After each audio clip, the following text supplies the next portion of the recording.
Yo, what's going on, everybody? It's Alvin Pounce here to give you guys One Piece Chapter 721 review. Not too much to talk about this chapter, actually. I'll tell you why in a fucking second. But let me get to the fact, let me just go straight to Rebecca's backstory. And this actually also ties into why there wasn't that much to talk about this chapter, okay? Rebecca's backstory, what do I think about it? Compared to Oda's usual backstory A-game, this one really wasn't too impactful. Yes, I would call it good. Yes, it was kind of sad a little bit, but it was too short, and we're not attached to Rebecca or the toy soldier really as characters yet. So the fact that we got a one-chapter flashback, I'm really happy. It was short. If you drew it out, that would have been a big negative for me.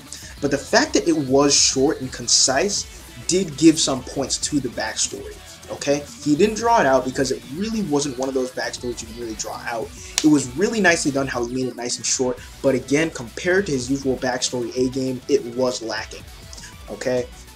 And that was the beef of this chapter, right? Toys were impactful in society. They helped people. They played with people. The toy soldier tried to protect Rebecca's mom, but failed. But then he resolved to protect her. Okay, so this toy soldier is basically like a father to Rebecca. Okay, which before we thought they were lovers, but now he's like a father to her, and he's trying to protect her. And likewise, right now she's trying to protect him by defeating Doflamingo. Okay, and of course we found out that she's hated by everyone because she is a descendant of the previous rulers of Dressrosa, who were dethroned and killed by Doflamingo. Okay, so that is what we find out this chapter. That's basically the meat of it, honestly. The only other thing I would actually have to add is the fact that the art this chapter, in some parts, well, I wouldn't call it the art. I would call it how Oda drew the panel. The one panel where Rebecca was walking onto the arena with the other participants, that shit was pretty cool, to me at least. It was pretty damn cool. But yeah, pretty short chapter in terms of content, okay? It basically confirmed some of the suspicions because, of course, like I said before, a lot of people thought they were lovers, some kind of other relationship, but it's a sort of guardian, like father and daughter relationship between the toy soldier and Rebecca. And the last thing that people have been sort of trying to speculate, will the toy soldier become a part of the crew? Okay? Well, I mean, not the toy soldier, my bad, Rebecca. The toy soldier, fuck that, he's not becoming part of the crew. Rebecca, is she becoming part of the crew? Or some people think she will regain the throne of Dressrosa. Okay? Some people think that.